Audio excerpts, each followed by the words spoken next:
afternoon. As Uganda approaches the 2026 elections, today we're exploring the role of freedom of expression and speech in shaping the country's democratic future. In a politically charged environment where civic space has at times come under strain, it is important to reflect on the state of freedom of speech and expression and how they're being upheld and what they mean for the political participation, the media, and public engagement in the political space. With me today to discuss this fundamental question is a very illustrious panel whom I shall introduce from my extreme left. Tumwesigye. Theresa is a lawyer and a communication specialist. Good afternoon and welcome to the show, Theresa. Thank you, Danita. It's a pleasure to be back. It is a pleasure to have you as usual. Right next to her is a very familiar face on the show, Miss Nancy Ayot. Nancy is a feminist lawyer and writer. Welcome to the show, Nancy. Thank you so much for having me. I'm happy to be here with everyone on the panel. We're extremely happy to have you. And right next to Theresa is Miss Georgia Tumwesigye. Georgia is the Women and Leadership Programs Head at FOWODE. Good afternoon and welcome to the show, Georgia. Good afternoon, Danita, and good afternoon, viewers. And right next to Georgia is another familiar face, not just on the show, but nationwide, Honorable Miria Matembe. Honorable Miria Matembe is a child of God and a human rights advocate. Senior citizen. Good afternoon and welcome to the show, Honorable. Good afternoon to you. One of these days you will learn the titles properly. I'm glad to be here. More is here. I don't know whether why don't I also get tired? I appear with different people all the time. What do they call that? Frontliner? So I'm one of the frontliners. Yes. There are those who are frontliners. These others are guests. Yes, default setting. And right next to me is Miss Jean Ngobi. Jean is the Women's Political Leadership and Leadership Program Head at Akina Mama, Afrika. I hope I got that right. I am a program officer. Program officer. Yeah. Okay then. Good afternoon, everyone. Good afternoon, Danita. Thank you for inviting us on this panel. Thank you for joining us rather. And yes, so my name is Turiho, Danita. I will be your host this afternoon.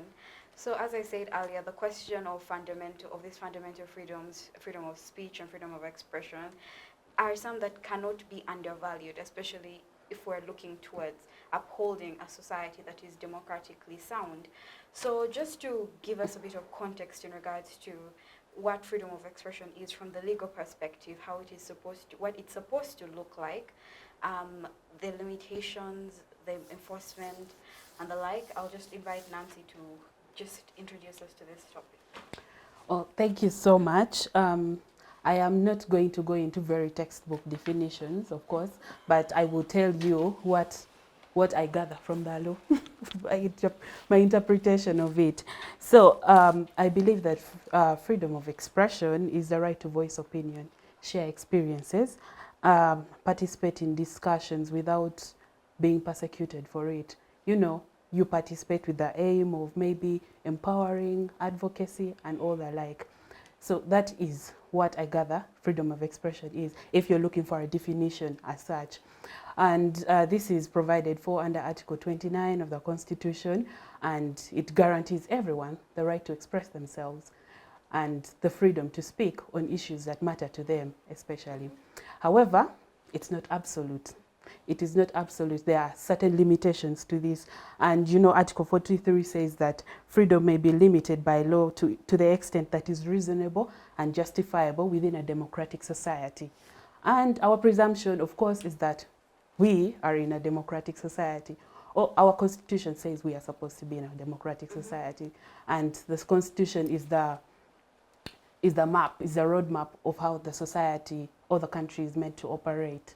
And, you know, other limitations also come through in the Penal Code Act, especially on defamation or speaking ill against somebody. And, you know, you can navigate such provisions by saying, you know, it is the truth, or any other definitions, any other provisions that are given there But also with time, we have seen other acts come up to regulate and to the freedom of speech, and that's where we have the Computer Misuse Act, and we also have the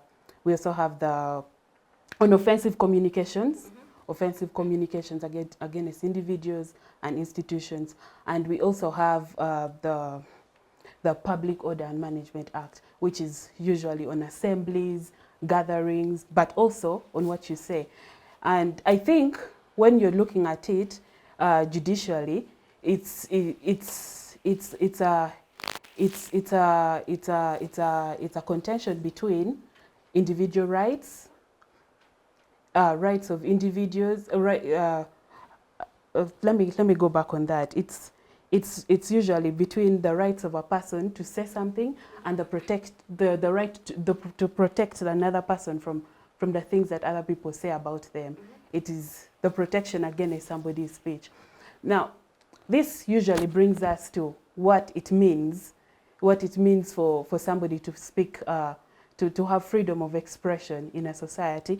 And, you know, I cannot just give it only a legal context. I would like to, you know, to give it more of a feminist view of what I believe, and it means that it recognizes open dialogue and perspectives in achieving social justice from different opinions, from different perspectives, while challenging, of course, critiquing power dynamics that oppress people's freedom to do so.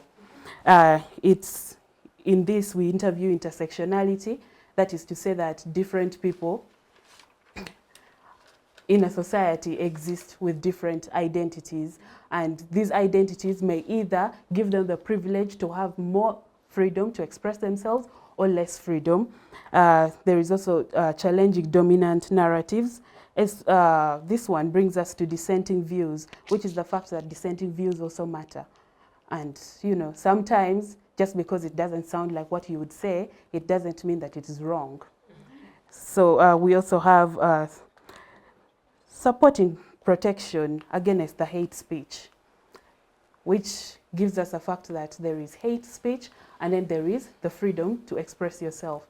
Now, the freedom to express yourself does not include the fact that you have to say something that validates violence or strips a person, another person, individual or a group of people of their right to exist in humane conditions. And I say humane because there is a whole standard of humanity that everyone has a right to life, you know, fundamental rights. Everyone has a right to life, to eat, to exist and to express themselves as well. So while you're expressing yourself, you should not undermine other people's rights to do so. But also there is empowerment, which is the ability to articulate experiences, to assert your rights and demand for them. And, you know, also the justice crucial for people to advance certain causes like gender equality, but also to combat oppression against other people. Here, but also dialogues on consent and boundaries. I might say something, or I might have an opinion, or I might have a story to tell. However, without my consent, nobody has a right to go and tell my story out there. So here, now when we look at it overall, it is the fact that free speech, you'd quote it and say, free speech means, I don't agree with what you say, but I'll defend your right to do so. And then hate speech is violence dressed up in words meant to hurt and dehumanize other people. And at the core of it is the fact that somebody thinks that another person doesn't deserve to live as a human being. That is hate speech, which means that free speech is not a license to openly prevent others from having rights. It's not a license, and or to attack their liberties as a human being, all those liberties that are guaranteed under the Constitution. Yeah, you can't have the freedom to advocate or organize for what is vile like that in society. For me, that is my overall interpretation of those laws. Okay, then that's a very interesting overview, and it's very in-depth. We really appreciate it. Georgia, I'll now move a conversation to you. Nancy has set down the legal perspective of it all.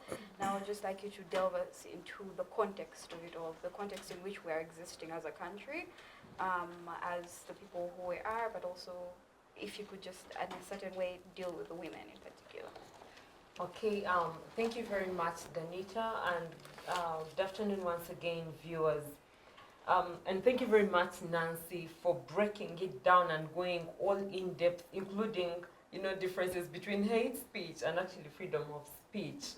So to contextualize it, yes, the Constitution guarantees freedom of speech and expression. It is supposed to also guarantee what happens after, you know, your freedom of speech. What happens after you have spoken? Yeah. You know, So the freedom after speech. the freedom after speech is where it is questionable. You are free to talk, you are free to have, alternative views, and you're free to oppose. But what happens with, with that, we have seen arrests happening. We have laws that are being used to, just weaponized against people with political dissent. Selectively. We very, very selectively. The Computer Misuse Act very, very, very selectively used. It's only when someone criticizing a wrong that is happening, if you're speaking out against corruption, if you're speaking up against mismanagement, misgovernance, police brutality and other security forces. If you are writing poems, there is a scholar who was arrested in 2020. They call it poetic justice, but in this case, it was, in this case, the poem, threw her into jail for, almost a whole year. I mean, more than 18 months, that's more than a year. And then we have seen women arrested for protesting in different ways. We have seen activists there's misinformation that is passed on to discredit some of their campaigns. If you look at online, because now we have social media, which is being used as a tool to mobilize, to collectively, get into voices. We have POMA, the Public Order Management Act, that was put in place, and you cannot convene without permission from the police, and it is, there's a time in 2023 when about 11 legislators, all women MPs, were brutally arrested outside the parliamentary building and charged with unlawful assembly. Now you must remember that unlawful assembly is actually a colonial era charge that continues until today. Just to say, you cannot meet and talk about what bad governance is. We have also had instances where women are, harassed, even on social media. When you look at, and we're talking into the context of politics, the negative portrayal of women in the media. If a man, for example, is running for, we credit to the media, there's a lot of improvement, but we have had instances where if, a man is contesting, they're going to forward his academic credentials, he has a PhD in this and this area, this is his wealth of experience, and so on. And yet when it is a woman, you'll see headlines like Sexy Nantaba tantalizes voters in Kayunga. and that is the headline, and it is out It's there. sad. So just that portrayal of women in the media, sexualizing even what they say. We have had the deputy Lord Mayor was arrested the other day for, calling for the release of political prisoners, and was violently arrested and so on. But you've also seen how on social media, information to discredit her, talk about her, personal life, attack her as a mother, just to discredit her. So we have laws in place that are being used very, very selectively. We had young women who were arrested the other day and called a nuisance, social nuisance it is. And yet we have people who are practically treating hate speech tribalistic tendencies that would even fire up the country, and you know, these people that should be apprehended, and yet there's a blind eye to them. So that is the context in which Uganda is operating when it comes to freedom of speech and freedom after speech. Yeah. So you would say that, categorically speaking, that there is no political will in this country to uphold, especially freedom after speech. The freedom after speech, as long as it is questioning the powers that be. You have seen even as videos, people on TikTok just criticizing bad governance, and then the next day they are picked up very, very quickly. And they said in Uganda, if you want to actually know that police works, if it's looking for you, they will find you. That's when you'll know that, you know, police is actually very, very effective. They'll find you anywhere and wherever. Okay, then thank you so much, Georgia. Honorable Miria, I'll bring you into the conversation right now. With the context that Nancy and Georgia have set in regards to the political stage in this country, how people are being hunted down for the things that they say and to whom they say it, or in regards to whom they say it. Do you believe that this is going to affect women's participation significantly in the 2026 elections, or even how society perceives women and their participation in the 2026 elections? I want to say that freedom of speech is one of the human rights. When we talk of human rights, there are quite a number. There are many in that constitution. One of them is the right to speak, the right to express yourself, because God gave us a mouth and brains, and we are supposed to speak, and at the same time we are supposed to hear. And you know, so it is one of those human rights we talk about. Now when you are talking about freedom of speech and later on in the coming elections, all human rights are not there. The human rights in Uganda are not there. They are not guaranteed.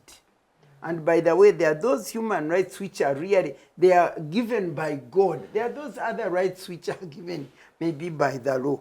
But for instance, the right to speak is God-given, because it is God who gives us the mouth, the brains, and the words to speak. But even those God-given rights now and the legal given rights are all not there. Especially, they are not guaranteed, especially for people who are not in NRM. For everybody who is in NRM, their rights are guaranteed. Even those who abuse other people's rights, whether through speech or whatever, they cannot be challenged, because when they go to court, the courts belong to NRM. The fact that all institutions in this country have been captured by NRM means that we human beings here in Uganda, you are either NRM supporter or you have no rights at all. And that's what is happening in this country. You know, what I want to tell you is the other day when we were at the funeral of my most treasured and valued uncle, John Kazora, the late Honorable Major Uncle Kazora, God rest his soul in peace. Of course, you know I'm a person who speaks. So I was at that funeral, and I spoke from my heart. One of the words I was saying is that that man was so hated by the government because he refused to agree with what they were doing, because he had been in the bush fighting for establishment of democratic governance, and when he saw that they have taken a wrong path, he disagreed with them, and I said they persecuted him, they even arrested him and put him in prison, and they demobilized him at 45 years that he could not serve for this nation. I was saying it at the funeral. And of course, when Honorable Mugisha Muntu also stood up, because they were in the bush together, he also told Ugandans, why are you scared? Stand up and refuse wrong. Stand for what is right. And you know, when the speaker, the deputy speaker, was representing the president, and of course he came to speak, and he was crediting the president for his goodness, and he said, can you imagine if it was not President Museveni in power, this Miria, Matembe and Muntu would not have gone back to their homes. Can you imagine? Can you imagine? So what does that mean? It means that the moment you criticize, you are not supposed to critique, you are not supposed to say that the wrong that has been done by these people in leadership, you should not, you should stay in prison. And I can assure you, she's right. If this was not Miria Matembe and Major General Muntu, who they know, what can they do to them? If it was somebody else, they would not what? They would not have gone home. Imagine even the speaker thinking, and he's a lawyer, deputy speaker, thinking that the president should silence me just because I'm critiquing the actions of the government and that kind of thing. So that will clearly show you that when it comes to freedom of speech for Ugandans, forget it. Unless you are NRM, you are entitled to speak, you are entitled to freedom of expression, freedom of demonstration, and even if you are stepping on other people's rights, for you, you can express yourself and speak well. And now, of course, as she was saying, as these lawyers were saying, every freedom, every person, you are entitled to enjoy your freedom as long as you are not stepping or violating other people's freedom.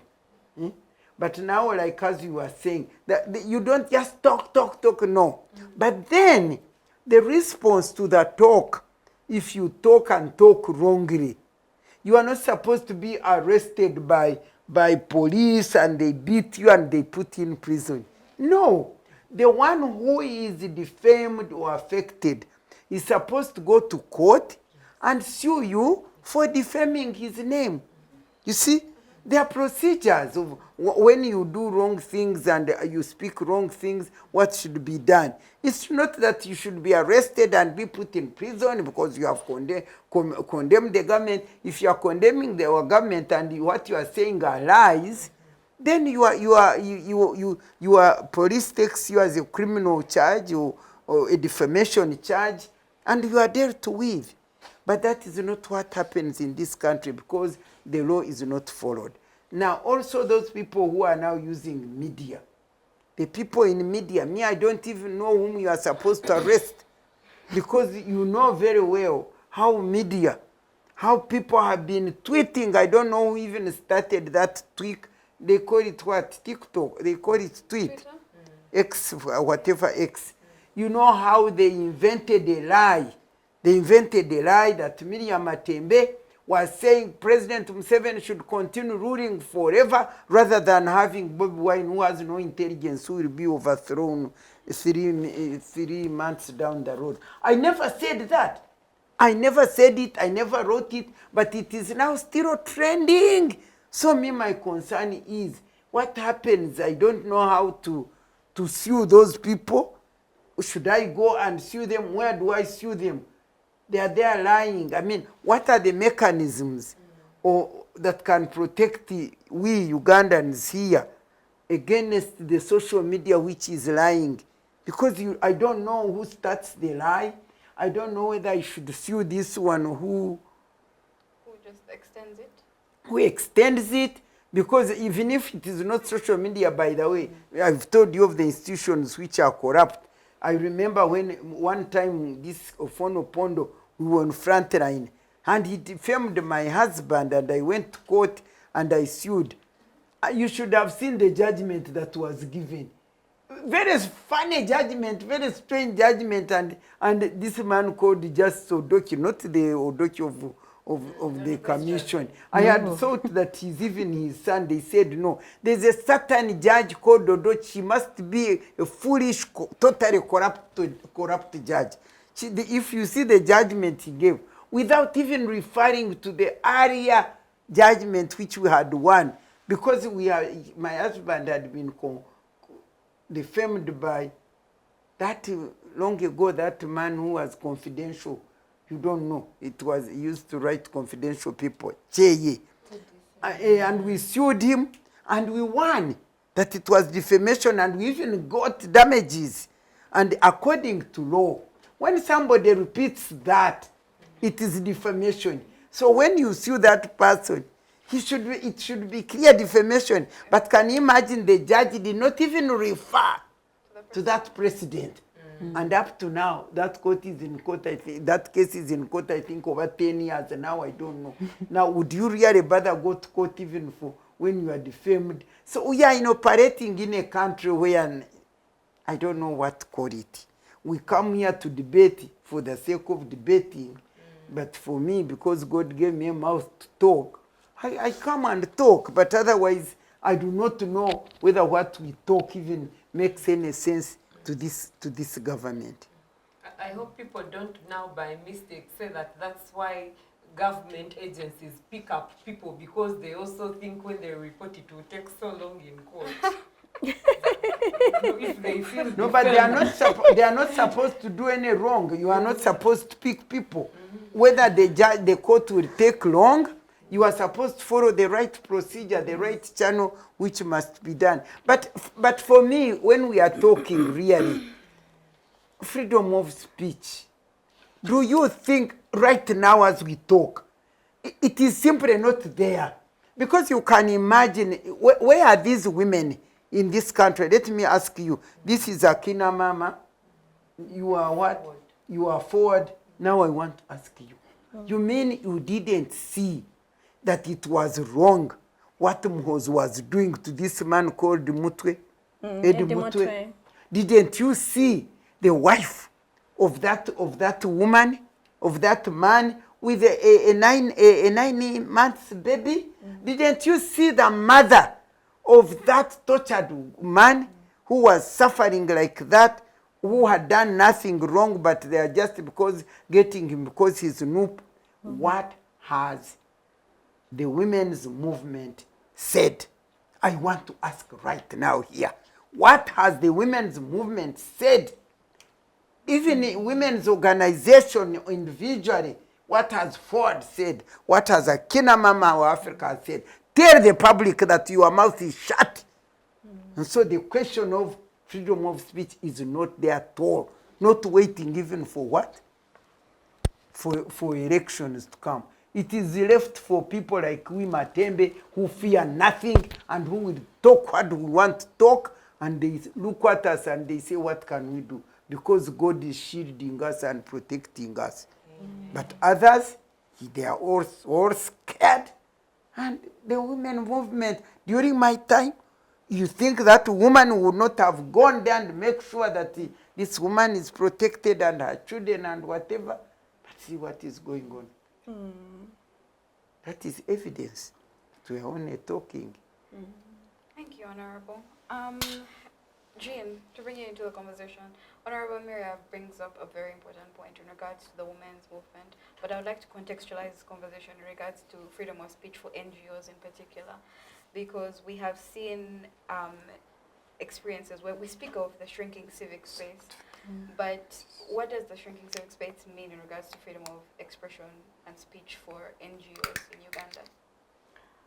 Thank you so much, and Danita, and thank you so much, Honorable Matembe, and the colleagues who have spoken earlier. Well, let me start it this way. I like the fact that our in-house lawyer reminded us of Article 29 in the Constitution of the Republic of Uganda that really affirms the freedoms that we have to speak. The freedoms that we have to relate and participate in the different civic engagements of our country, and that for me is the voice. However, related also to what you ask here, for me is the question of the environment. Environment that actually provides the ease, provides the ability, provides the comfort for people to be able to speak, to be able to confront challenges when they come in a free way, with a free will. And that means that the law is in charge. That also means that the people have the right to say, oh, because I am protected by law, I can be able to speak. But Honorable here hints on a very important aspect of the freedom that is being stifled day in, day out, both for civil society, but also for civic actors and political actors out there. When you look at what is happening in the environment, you see intimidation in the faces of people. Intimidation to be able to speak, intimidation to also be able to operate because of the harshness that is in the environment. The examples she has just expressed here are very valid. As civil society actors, definitely we are not quiet. We speak about those very excesses that we see are not providing us an environment for free participation.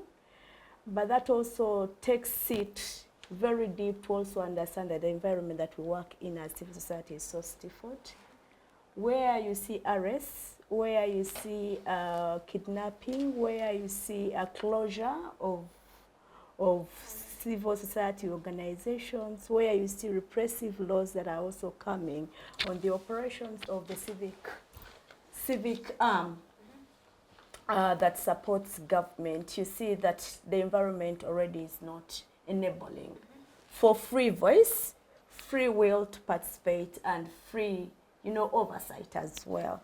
So that leaves a very big question to us as a country to see how do we address such a very critical aspect so that we can be free. We can make it very easy for people who need to speak, who need to support us, play the role, do it without being intimidated, without having fear. I want to remind us that as we head to elections, definitely this is so important.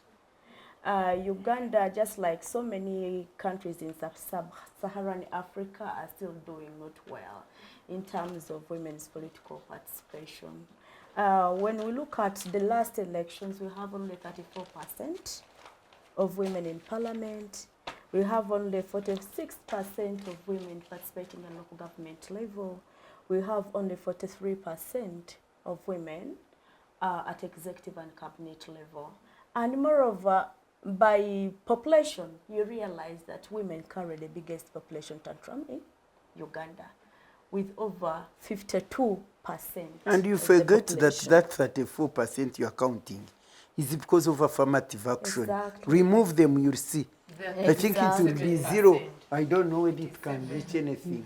Yeah. 7%. Exactly. So you can see what so is that. honestly speaking, at a point where you see a lot of harshness in the environment for a woman who wants to come and take charge, a woman who wants to contest into elections, a woman who wants to have the voice to speak, and there is already intimidation by some of the repressive laws. For example, the POMA Act that my colleagues have just spoken about. We have also the Computer Misuse Act of 2022. We also have, we also have an Internet Act that actually also hinders people to freely use the internet. But also reminding ourselves as well that the women that we are speaking about here have a lot of, they suffer double bind when the environment is not safe. Whereas it is not safe for all, men and women, it is doubly very unsafe for women. Because naturally when a woman sees violence in the space, because when I speak, I'll be arrested.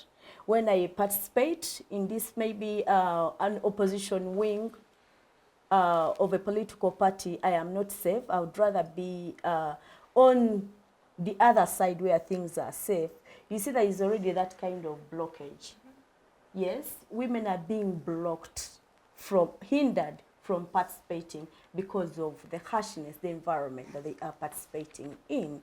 Yet at the same time, as Uganda as a country, we are signatory to very many enabling policies, like for example, Maputo Protocol, Chapter 9, that actually affirms that state parties shall create environment for inclusive participation of all its people, and especially for women, where we are also signatory to the African Union Charter on Elections, Governance and Democracy, and so many others. So if we are still creating an environment that is not safe for everyone to be able to participate, to assert their voice, to participate and freely speak out, then I doubt we'll be able to achieve gender parity. No wonder the UN Women recently asserted that it will take us around 300 years to achieve gender equality. So there's already fear that has been caused in us as actors, as stakeholders, because of the environment. It is not safe. Whereas the Constitution affirms, whereas we are trying to provide space for speech and voice, the environment for me is not enabling for women to participate. It is not enabling for civil society to be able to play an oversight role, to do free advocacy, free contribution, to create a free space for everyone. Okay, then you work a lot, I imagine, with women politicians.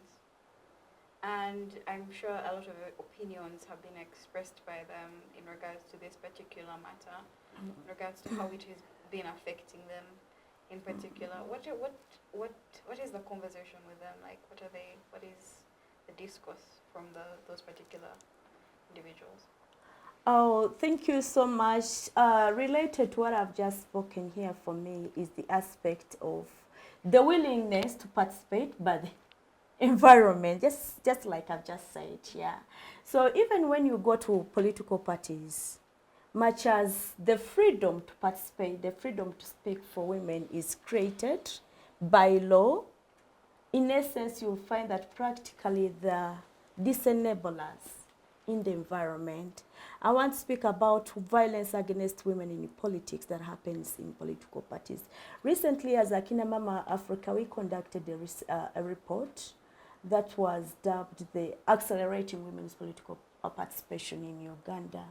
And around 58 respondents alluded the fact that they face sexual violence within political parties. The females, it was only 5% of the male who said, yeah, we also face sexual violence or violence against us in the space that is gendered scripted. So for me, the environment that is created within doesn't accelerate the ability for people to participate, for women to be in charge of their voice, because of the gender script that it comes with, the sexualized gender script.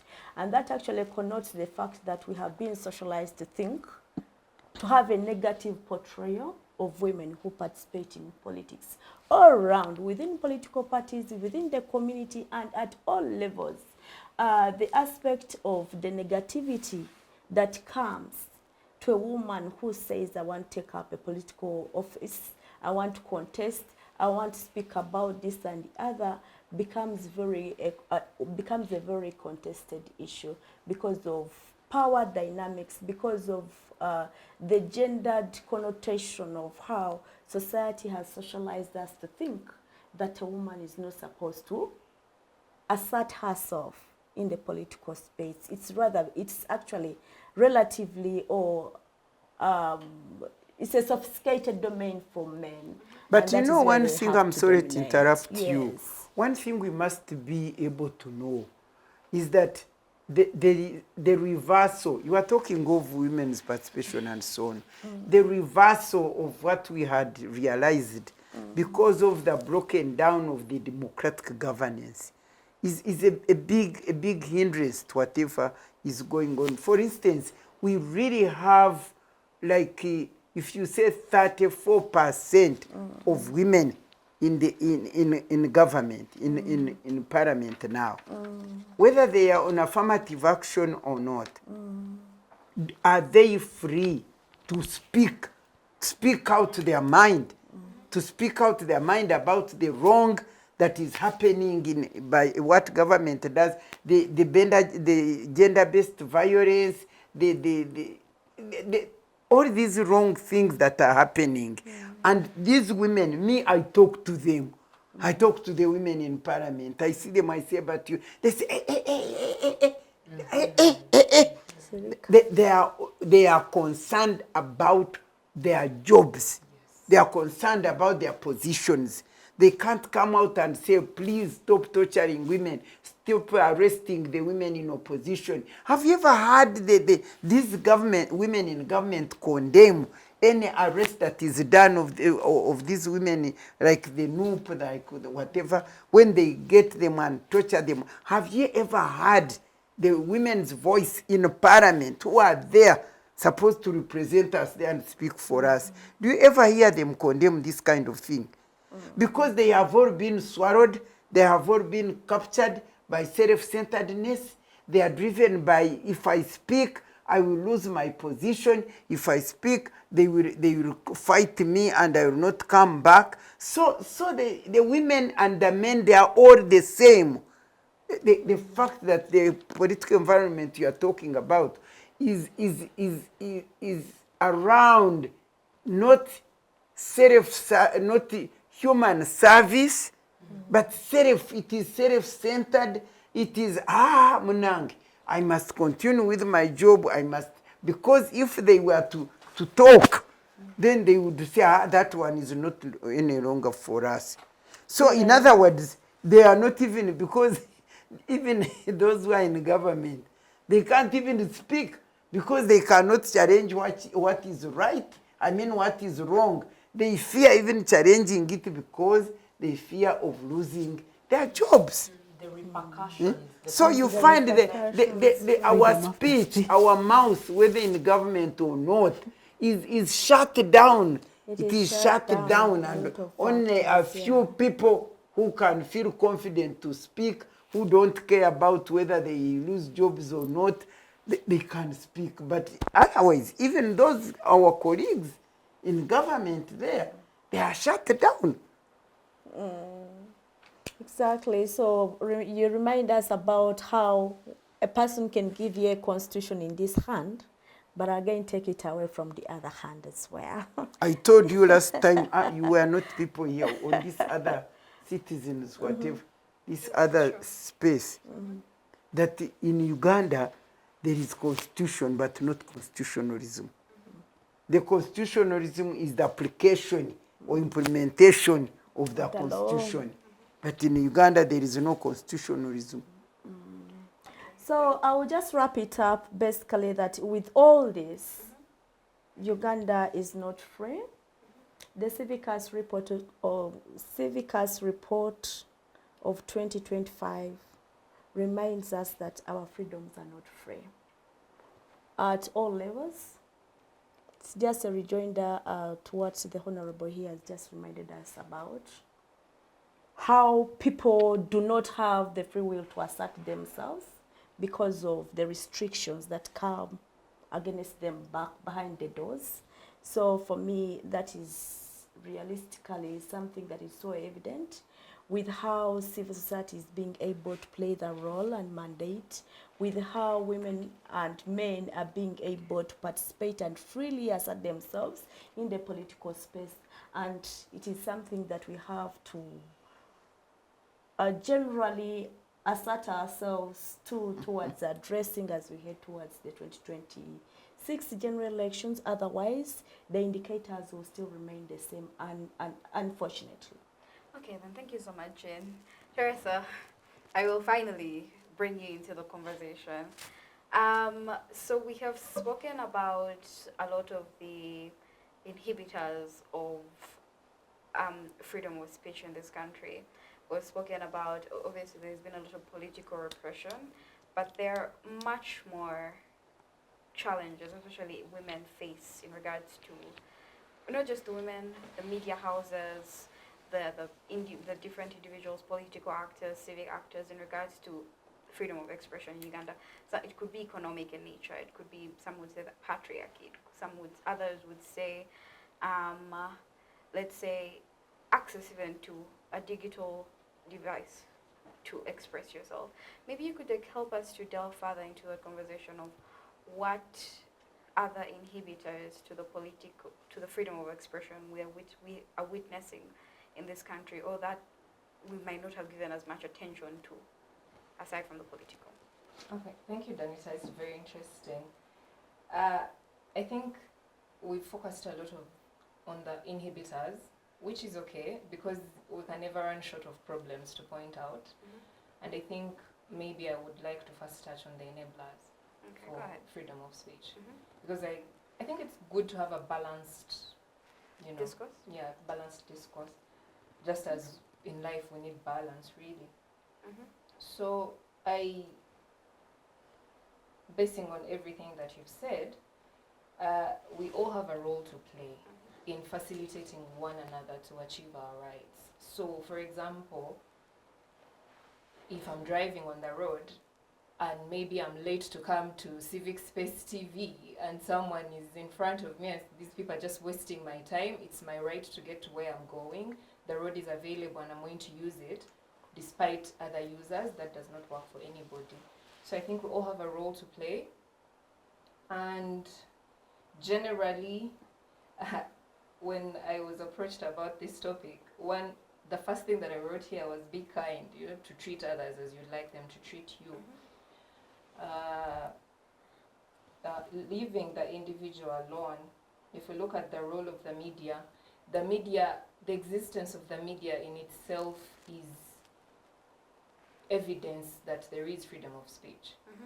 Because, or to a certain extent, of course, everything is to a certain extent, but people can write their articles, put them out there, even when they say, this paper really is against the government. It still goes to print and it still hits the streets and people will still buy it. The critique will stay. It has opinion section, if you have an issue, talk about it. Floods, what is KCCA doing? If I'm really annoyed, I can express myself in a newspaper. I can take to Twitter. I've been on the neck of KCCA about the dark streets in Kampala. Please, see, I can express myself on social media, and KCCA is not going to come and arrest me and say, the best they can do is ignore me, which is what they've been doing, but it's okay. And talk shows, we are here, we're expressing ourselves. Whether we get home or not is another matter altogether. No, that's by the by. But we have social media, we have access to the internet. Someone can put on their attire, and I will say this because it's a fact, someone can wear noob attire and hold their phone to themselves, record themselves, and say anywhere you see an NRM supporter, just slice their throat. And someone will say that, and they did say that, and they were arrested. Move on with their lives, yes. Did they move? No, they were arrested, of course. So and I why believe for are good you saying reason. that? No, yes, I'm saying we have freedom of speech to say that. You will put on your things, say whatever you want to say, and then they will arrest you eventually. What I'm saying is this. Like we all said, and we all agree, your freedom of speech should not step on another person's right, maybe to leave their house, because now I'm scared. People will see the way I look, imagine that I'm NRM and come and slice my throat. I don't need to live in fear because of someone's rights. Now, are you not ignoring a certain demographic? No, I'm saying that everything of is course to a there's certain balance. extent, of course. There is, of course, a balance to these things, right? But the way you are uttering, your utterances make it so that everyone that has been arrested in regards to maybe what they have expressed in regards to the regime have been justifiably arrested. Oh, not at all. That's not what I'm saying. Okay, then. I gave that specific example, and I said what it caused. It potentially caused terror. I know I was scared, not because I'm an NRM supporter, but because people will hear Tumwesigye and say, oh, all those guys from that side, let's deal with them. That is what I'm saying. So I'm saying someone's right to express themselves does not have the authority to make me now live in fear of, am I going to be undressed on the street if I accidentally wear yellow or something, That's all I'm saying. I'm not saying that everybody that has been arrested for saying something has been justifiably arrested. Okay. That's not what I'm saying. Two things can be true at the same time. Mhm. And I think another thing that we missed out now on the inhibitors, I hope we are all looking forward or not to the internet shutdown during the elections. We It all will are happen. preparing. We are trying to prepare ourselves mentally. Mhm. It's never possible, especially with mobile money being shut down usually. Today I don't have a citizen's perspective, but I have a perspective on that from someone in government, which I think I even accidentally asked that question. And one of the reasons why the internet shutdowns happen is that internet can potentially be used for good and bad at the same time. And the bad is, in their specific example, is that it can fuel a genocide, which I don't disagree with, because as we are aware, the Rwanda genocide was largely and massively fueled by the media. And now the media that we have is social media. Mainstream media is not so much. But on the phone, everything is with us here, and we can act quickly if we want to act for whatever reason. Because we've seen people mobilize for good causes online and also for wrong causes online. So it is all possible. And yet the genocide always comes around election period. The genocide fear, if that was a legitimate fear, it would be one that would exist across the time period. Right now we would be scared, hey, there's a genocide, let's shut down the internet, let's inhibit communications. So it kind of questions arise in regards to why we're looking at that particular context. When we're going to the ballot is when we say, yes, but now. Because that's when tensions are very high. And I think it's a running concern, but just here and there. But for specific people, it is a running concern, because these ethnically divisive talks don't only happen now towards elections. They're always happening. Yeah. They're constantly happening. You people, we're going to come for you. People you don't know. Do you remember what happened in 2009? Do you remember what happened in 2020? Now, I'm just giving those particular examples. I'm not saying that everybody else, apart from those who are threatening either NRM supporters or Westerners to be called that, are in the right. I'm not saying that. But I'm just giving those examples. And I think that one thing that we all need to remember as we talk about freedom of expression, as we talk about freedom of speech, is the why. Is why do we even come here? We come here because we believe that Uganda can be good. We believe that Uganda should be good for women. Women should be able to participate in politics. People with different views should be able to speak. Of course, not to harm others. We spoke about hate speech. We spoke about dehumanizing speech. That is not necessarily what is supposed to happen. And I think that we need to remember the why, and we need to keep talking about the why. One reason I respect Honorable Matembe is because I believe that her why is strong, because she knows that she's speaking the truth. She's not cutting people down. She's telling them the truth. And how are you going to arrest her for telling you the truth? The facts are the facts, and they will speak for themselves. They will stand for themselves. That is what I'll say. And So does that mean that others lie? no, that's not what I'm saying. They fear. You started- know. I started by saying, Honorable, that two things are true at the same time. And I'm giving a different perspective. We are listening to it. Thank you. Maybe it is from yellow. Maybe it is from yellow. Probably, who knows?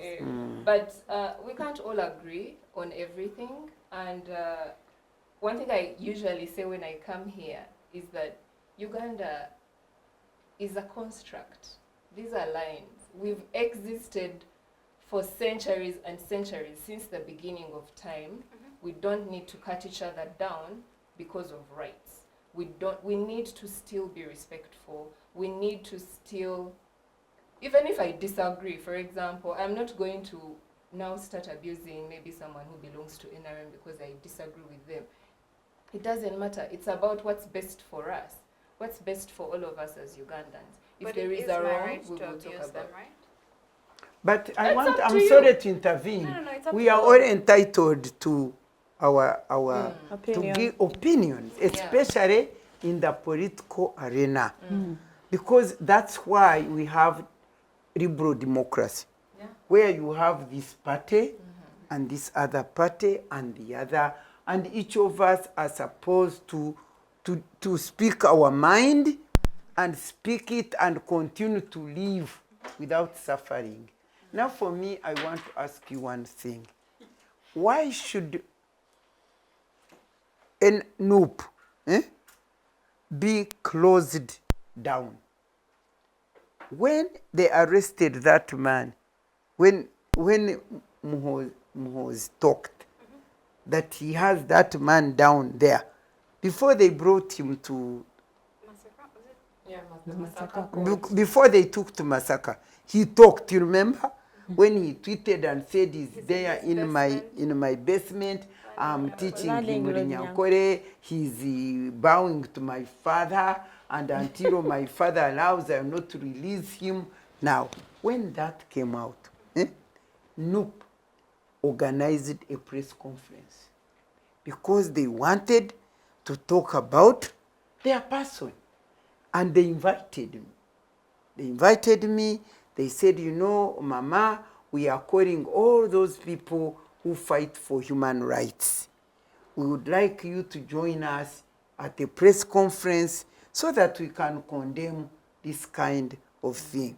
To express the other one was expressing his view also. The one who was saying he's under my basement. So we also wanted to express our views on the action that is taking place. And I told these people, the NOOP, I said, you know, for me, I don't get involved in fighting. I can only come and join you and condemn wrongdoing when there is peace. And they said, yes, Mama, we are organizing at our office.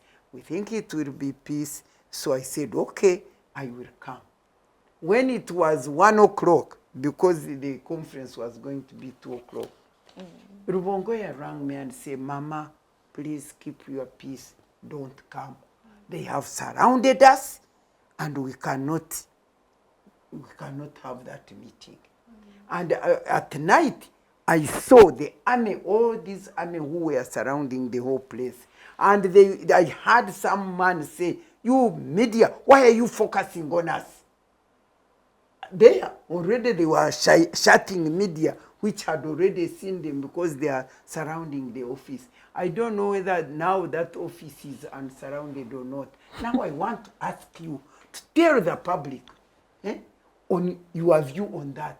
Why should, if we were a party, we are supposed to be in a democratic governance, and our person has been wrongly hijacked, by the way, abducted, and he has been looked for a long time, and they had even presented a habeas corpus in court request. And now somebody who is in power comes out publicly for him to express it, because he's entitled to his freedom of expression on social media and what, and he says all these things. And we also on the other side, we say, if now our person is found, we want to know whether it is true, whether it is a lie, whether he is there under the whatever basement, or whether it is not true. Let's go and hold a press conference and condemn that which is being done. And the whole army, you should have seen that whole army surrounding that office and capturing it and stopping us. So we never even expressed anything until the person went to court. Now, that is the kind of freedom we are talking about. And we on this forum, we want your comment on it. Don't speak in space. Okay. Speak, relate to the situations which are happening. Because that's not the first time NOOP was invaded. They took all the computers, they took all that. Did you hear anybody who is not who is in government or whatever say anything about that? Why do you think they keep quiet? So I'm sorry, but when I'm on a debate like this, I would like us to debate in relation to the current situation that is going on. Okay, thank you for your question. I am going to relate that to, you've mentioned, okay, Eddie Mutwe was arrested or abducted, we don't know. The narrative, he was abducted. Yes, Danita, you know my views. I think for me, I like to look at, I wasn't there at the beginning of NOOP, right? But series of events. I like to look at series of events. One thing sets in motion other things. We, I think, have all seen the military parades by NU, saluting, singing songs. I'm not an officer, so I don't know what those songs mean and how significant they are. You know, for we the did military. a similar thing in school. We call it chaka michaka. I don't know if you guys did Patriotism that. club. If you stand in a line and you're saluting each other, you're calling yourselves commander, there is a general, there is a major, you're telling people that, okay, Pola and Pola, you're going to be changing. You know, you start Pola and Pola, you start with the boots, then you're going to start with, you're going to wear military attire, then you're going to carry guns. Mpola and Pola and Pola and Pola, tugenda tuchuka, mugenda kwanga muchuka. That's an So assumption. those were the specific. What about the that were CDF at- who goes contest with the president? Was he arrested? Can You I are continue? provoking me. Can I Please continue. Please I'm continue. getting You asked me a disturbed. question, Because please you do are not not get going to disturbed. talk. No. The So army if- commander who does Pirau, is it PROU? The PROU. Yes, the PROU, which is demonstrating, which was even challenging parliament, calling them Simanyu Crown, Simanyu hopeless, and it demonstrated at Katkati. Why don't you look at such things and then tell us whether there is really freedom of speech for all other people who are participating in this? I'm sorry to disturb you. But No, I please want, disturb me. I want you to, you haven't even answered my question. Why they were because you closing them? interrupted me. Theresa, excuse sorry. us. Go ahead and Okay, all so interruptions if will I be- look at that issue, for me it seems to be a military outfit or a quasi-military outfit. And if I was in power, I would not let that happen. I would not let that continue. Personally, whether this is a repugnant view, I would have arrested everybody. Luckily, I have freedom of speech. I don't know if I'll make it home. But here on this show, I believe I'm protected by you, Danita, as my host. Now, I think the government as well. inshallah. Please proceed. But I did not believe that that was right. I understand that there are certain issues we all have with the government. Anybody who knows me personally Yeah. knows very well my problems with this government. But setting up an outfit like that for me is unacceptable. It creates a semblance of a state within a state, and I believe that it should not happen. Now, whether it's very interesting to try and answer these questions. But the reality is this, Danita, as we all say, not everybody is equal, and that is a fact. A person in power is not going to allow you to come and take it away because you're saying you have a right as enshrined in the Constitution. That is the reality under which we operate. But the why we speak is because we want to see the Uganda that works for everybody.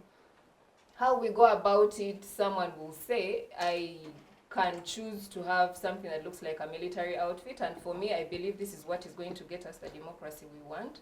Whether that is allowed under the Constitution or not is a matter that will be dealt with later. But I believe that as we express our freedoms of speech, In other words, need I'm to sorry. mind- This lady, in other words, is saying NUP should be shut down. I'm saying the military outfit should be shut I down. want to ask, really, people even at school, you see people go and say they are demonstrating. I saw those people, they were not even, but they were like that or what. They are there, we are marching, we are whatever. Drip, is it a drill? Is it a drill? Surely, I want to ask this young lady. Surely, those people with those just 50 people, seemingly they were doing their drill. Can you compare that and condemn it with a CDF? They tell me you are a lawyer. A CDF, the army commander, when an army has nothing to do with politics, and this one a CDO, and goes out and says, I am going to contest for presidency. And she was shouting it, and nobody touched, and eventually said, wasn't it the MOS project, KM? Eventually it turned into PLU. And PLU is now always moving around. Yes. And the other day you saw they are going to have a function. To have a function, I saw them putting on TV that they are going to compete. It is MK thing again. You saw it, I think. And so I'm wondering, this kind of Gen Z, this one, they are the ones killing this nation. I'm sorry to say that, because you cannot keep a blind eye to wrongdoing. At least I expected you to comment and say, but surely, according to the Constitution, the military CDF really to say that he's going to contest for elections and to form a political party, Simani, it is a wing, to say that it is the one, you know, and they are doing all that thing. I expected you to say, but anyway, really, that is not right, according to our law at least, and even the practice. But she sees, Simani, those people I saw once on TV about starting with their drilling. Now she's condemning that with all her heart, that they should be arrested, that they should be put in prison, their offices should close. Now they are not even operating. And now you are talking of democratic governance?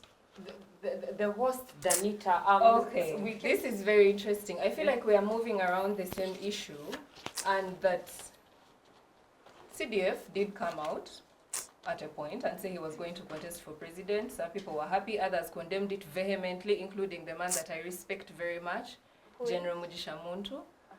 And then later said, okay, now I'm not going to contest. Okay, you're not going to contest? We wait and see. Like I always say, time shows us everything.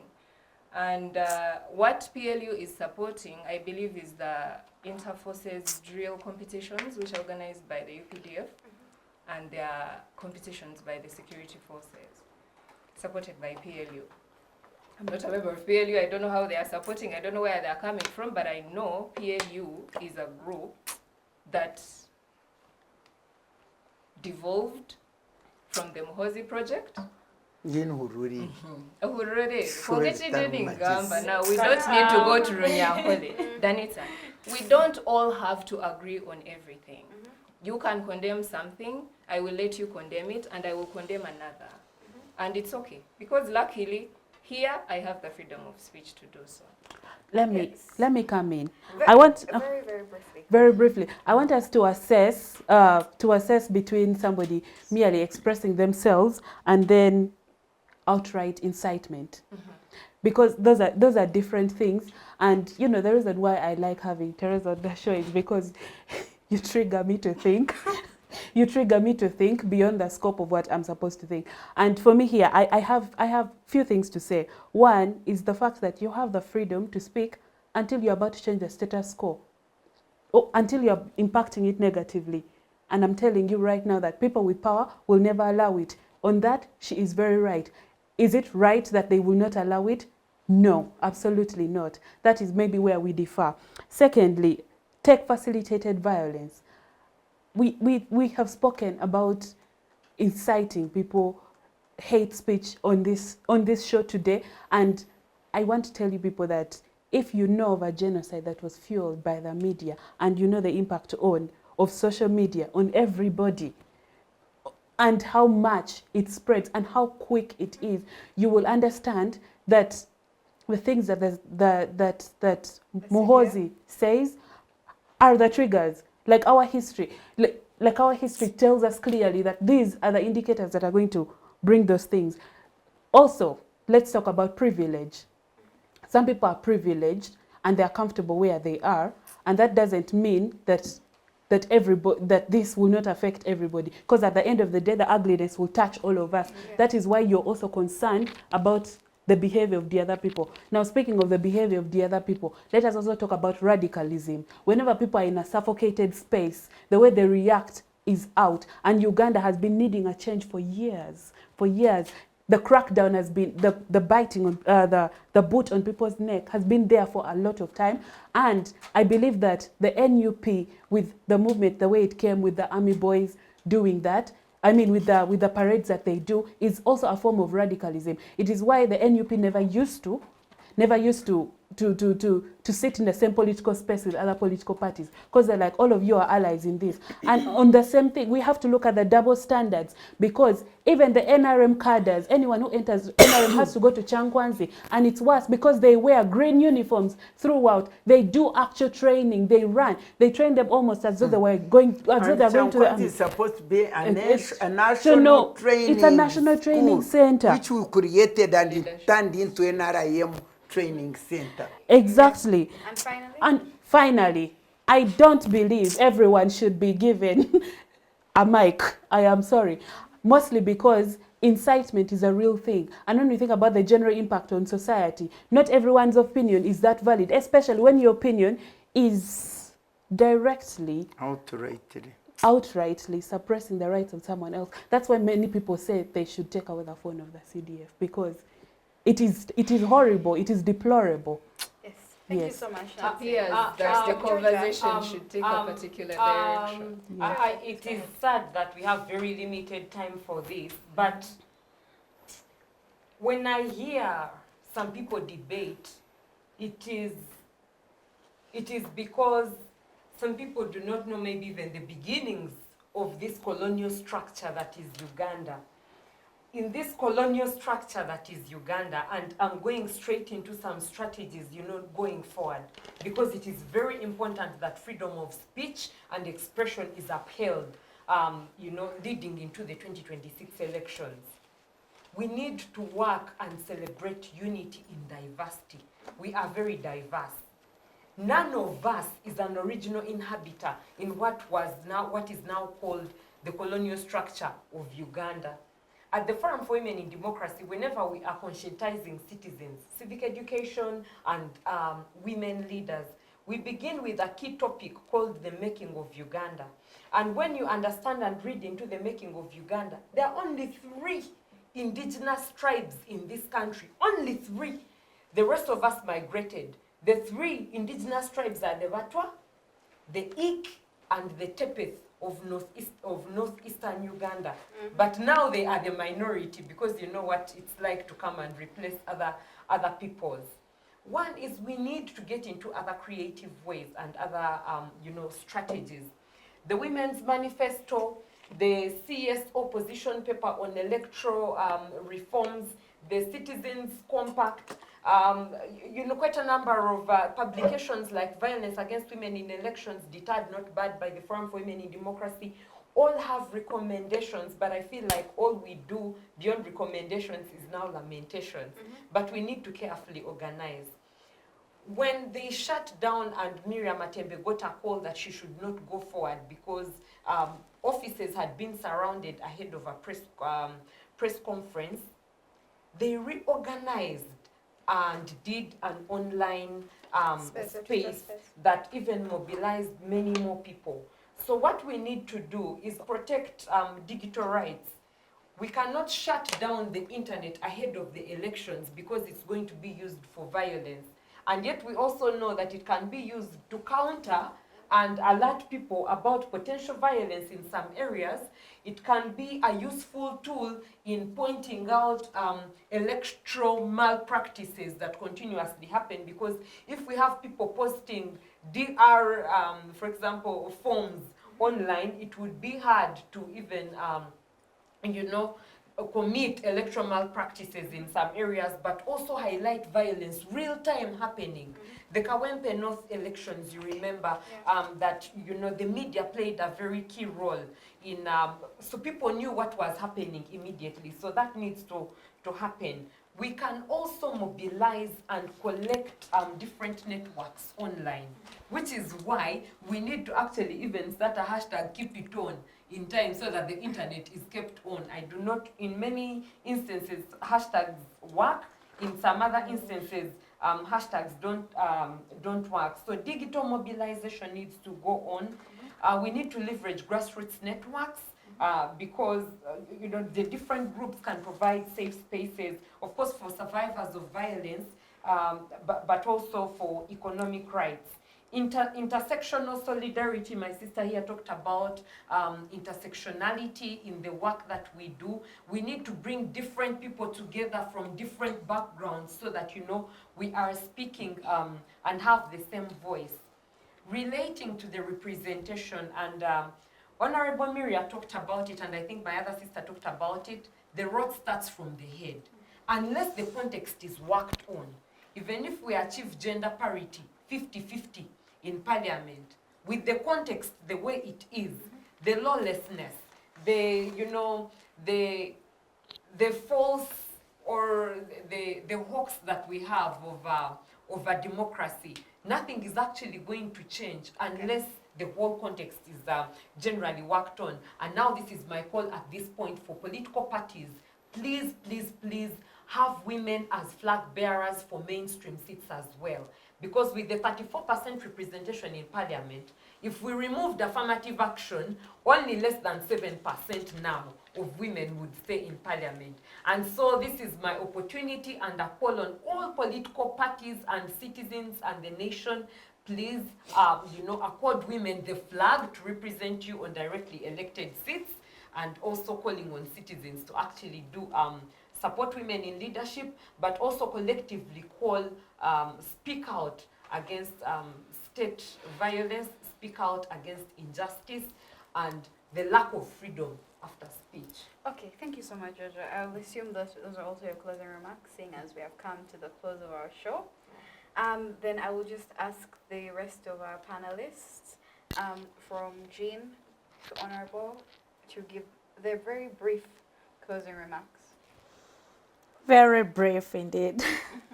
Thank you so much, colleagues. So for me, it is to speak about seeing the right to speak as a necessity and inalienable right.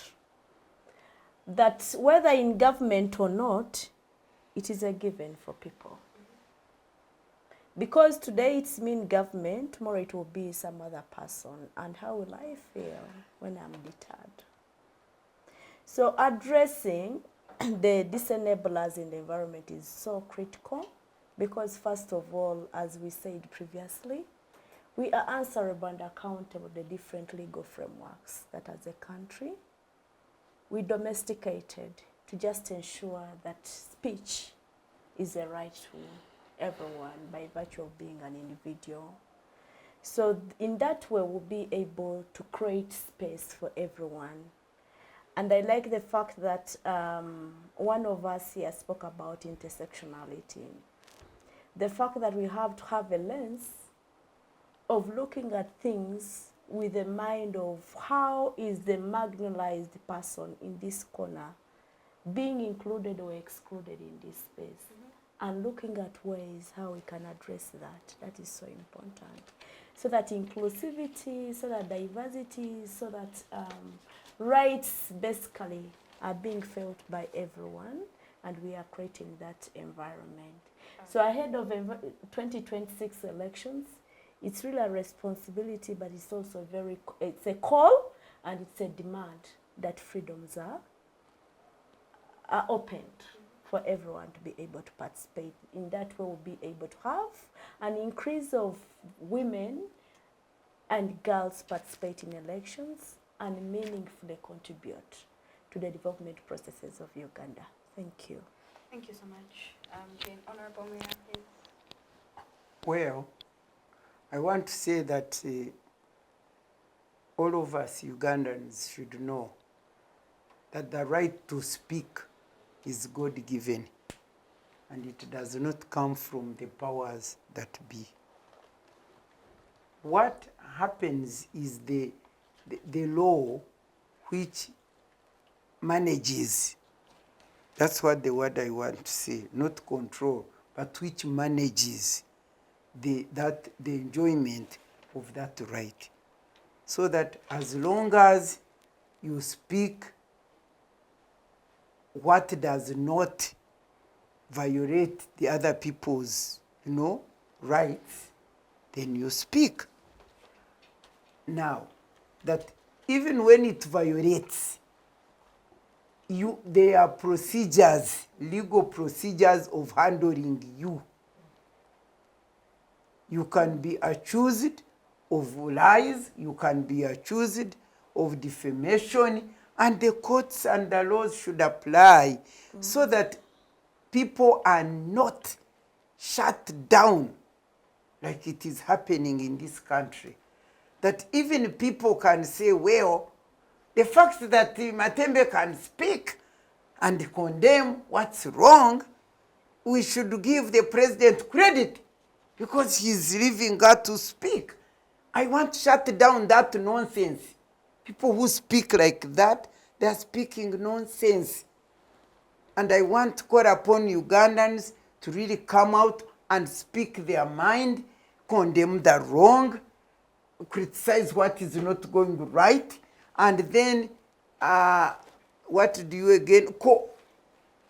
When you praise, what is that? When you praise, you know, like you see these people who say that Matembe had some seven, especially these young people who don't even know my journey with President Museveni. They don't know that I actually commend him. Is it commend? Yeah. To commend him for the conducive environment that he established in this country to enable me to realize my childhood dream to fight for gender equality and human rights. I say that. But that cannot stop me from saying he is doing very wrong to shut other people down, to close the democracy which people, our uncles and aunts died for, to establish. So I must say it. And that's what we call freedom of speech. That when wrong things are there, you say them. And when right things are there, you also say them. And you balance and you go, you are entitled to that unless what you say is offensive, in which case there are procedures and laws of getting you to be punished or whatever for that. Or some words get out of my mind. To be either punished or to be warned or to be what. They are there. But Ugandans should be free. Ugandans should be free and stop fearing to express yourself. Because I think there is some statement which says that those who do wrong are not... there's this statement which condemns people who keep quiet, who see the wrong. If you see the wrong and your being silent means that you have taken the side of the oppressor. That it is not those people who do the wrong, but those who see the wrong and keep quiet and don't talk about it. So Ugandans, be free. Want Ugandans to be set free, not to fear, oh, if I did this, if I... Do you know, by the way, as I conclude, if you wish to know how many people have put me aside and cautioned me, my relatives, my friends, please, please, please, keep quiet. This man, you know, President Museveni could be better, but this man is going to finish you. Please, please don't talk. Please keep quiet. They've been telling me. People have been warning me. And me, I've been saying, no way. I will use my mouth. When God calls me to speak, I will speak. But that is to show you that people are really scared. And do you know this Seninde, the Honorable Seninde? Mm-hmm. One time we were at the opening of launching of Mothers Union. Mothers Union. You know when they celebrate Mary's Day? Namirembe Diocese called me to go and officiate at that function. And after that, we are having lunch with Seninde. And the bishops, the reverends were telling me, Matembe, we are happy with you that you can speak the truth. And then Seninde was seated near me. She said, hey, she's just joking. You wait. When Mhoz gets onto that seat, Matembe will run to exile. We shall see her at the airport running to exile. I'm not telling lies. She said it openly like that there. I said, why should I run to exile when the wrongdoer should be the one running to exile? So you can see when I speak, I'm speaking from an experience. I'm speaking as a senior citizen. I'm speaking as somebody who knows where we came from as Uganda. So many years ago, I saw Bote 1, I saw Amin, I saw Bote 2, I saw these things. And when I speak, I know what I'm speaking about. Thank you so much, Thank you Honorable for Nancy. I would speaking. ask very, very, very, very, very brief closing remarks. Again. Oh, you had already. Thank you, Theresa, please. Thank you, Danita. My closing remarks on this particular matter, especially because politics is a very sticky issue. I like to call it a beast, and it can swallow you up if you are not careful. One thing that I will say to the women in politics, the women in political parties, first I will again implore political parties to support the women. Support women. Women are not tokens. Women have brains. If you say you have space for women in your political party, make it so and make it real. And another thing that I will say to people in politics or any of us, sell your product. If a person is convinced, then they will buy it. If your product is changed in a particular way, sell it to them however you believe works, depending on your target market. If they like it, they will buy it. If they don't like it, they won't buy it. You just have to make yourself more convincing. It doesn't need to be out of force. It doesn't need to be out of threats on any side. So, you know, people have brains and people can think. People can see what is wrong. They may not tell you outright, but they will see it and they will reject your product. That is my closing remark. Thank you so much, Theresa. Ladies and gentlemen, thank you for joining us for yet another Tuesday afternoon. We have come to the close of this episode of Women Speaking. The question of freedom of speech is one that cannot go unspoken of. It is one that is fundamental to not just a democratic nation, but a nation in which citizens feel safe, feel heard, and feel protected. But not just feel, but they actually are. So this is something that we should not take lightly. So in every context in which we exist, we should do our very best to defend it and prioritize it. I thank you for staying with us until the very end of this show. My name is Turiho. I have been your host. Have a very good afternoon.